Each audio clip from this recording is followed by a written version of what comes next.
Modern history का सबसे बड़ा conflict Kashmir conflict between India and Pakistan. इस कॉन्फ्लिक्ट के रूट जाकर मिलते हैं 1947 से, जब हिंदुस्तान को आज़ादी मिलती है और ब्रिटिश इंडिया को दो हिस्सों में तकसीम किया जाता है। आज की वीडियो में हम इसके बारे में डिटेल में बात करने वाले हैं कि उस वक्त ऐसा क्या हुआ था जिसकी वजह से कश्मीर की हसीन वादियाँ आज भी जंग का मैदान बनी हुई है।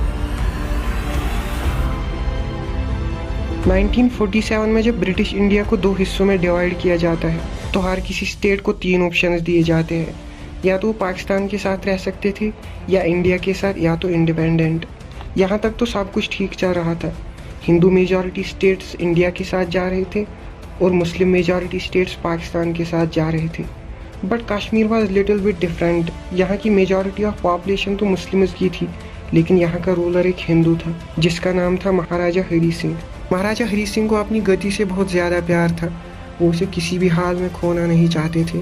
जब उन्हें ये तीन ऑप्शंस दिए गए तो उनके लिए फ़ैसला बहुत मुश्किल था, क्योंकि उन्हें ये बात अच्छी तरह पता थी कि अगर वो पाकिस्तान के साथ जाते तो एक मुस्लिम कंट्री में हिंदू रूलर के रहना मुमकिन नहीं। और जवाहरलाल नेहरू पहले से ही इलेक्शंस की बात कर रहे थे। अगर वो इंडिया के साथ जाते तो वहाँ पर लोग उन्हें इलेक्शन के ज़रिए रहने नहीं देते। इन्हीं कुछ रीजंस की वजह से महाराजा हरी सिंह इंडिपेंडेंट रहने का फैसला करते हैं। लेकिन उसके बाद कुछ ऐसा होता है जिसकी वजह से कश्मीर की ये हसीन वादियाँ दो मुल्कों के बीच में जंग का मैदान बनकर रह जाती है।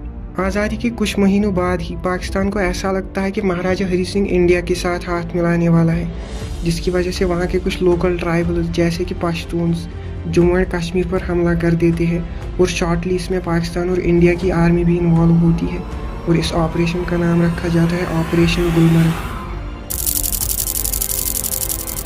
हरी सिंह जो जम्मू एंड कश्मीर के महाराजा थे, लेकिन वहाँ की मुस्लिम पॉपुलेशन हरी सिंह के सपोर्ट में नहीं थी, जिसकी वजह से हरी सिंह ने कुछ वेस्टर्न डिस्ट्रिक्ट्स में अपना कब्जा खो दिया। Finally on 22 October 1947 Pashtun tribals border cross कर जाते हैं और कश्मीर पर हमला कर देते हैं। लेकिन जैसे ही वो बारामूला पहुंचते हैं वो वहां पर तबाही मचा देते हैं। हालात को देखकर महाराजा हरी सिंह इंडिया से मदद मांगते हैं, लेकिन जवाहरलाल नेहरू मौके का फायदा उठाकर हरी सिंह से इंस्ट्रूमेंट ऑफ एसेशन साइन करवाते हैं।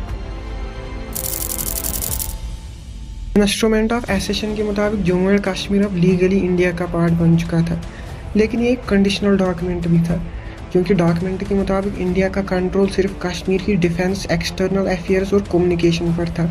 बाकी सब के लिए कश्मीर की एक अपनी गवर्नमेंट होगी। जो वार चल रहा था अब तक तो वो सिर्फ जम्मू एंड कश्मीर की स्टेट फोर्सेस और पश्तून ट्राइबल्स के बीच में ही चल रहा था। लेकिन जैसे ही हरी सिंह ने ये डॉक्यूमेंट साइन किया तो इंडियन आर्मी भी इसमें एंटर होती है।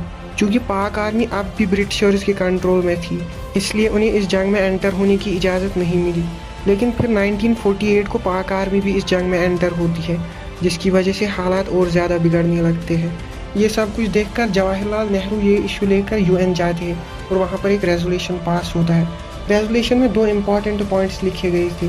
पहला, दोनों कंट्रीज़ के बीच में सीज फायर डिक्लेयर किया जाता है और दोनों आर्मीज़ को ऑर्डर दिया जाता है कि जो जहाँ पर है वो वहीं पर रुक जाए। और तब से लेकर आज तक जिस पॉइंट पर जंग रुकी है उसे LOC कहते हैं, और जिस एरिया पर पाकिस्तान का कंट्रोल है उसे POK, और जिस एरिया पर इंडिया का कंट्रोल है उसे IOK कहते हैं। दूसरा पॉइंट ये था कि जैसे ही हालात ठीक होंगे कश्मीर में प्लेबिसाइड करवाया जाएगा, यानी वहाँ की जनता वोटिंग के थ्रू डिसाइड करेगी कि उन्हें पाकिस्तान के साथ रहना है या इंडिया के साथ। तब से लेकर आज तक इसका कोई सोल्यूशन नहीं हुआ।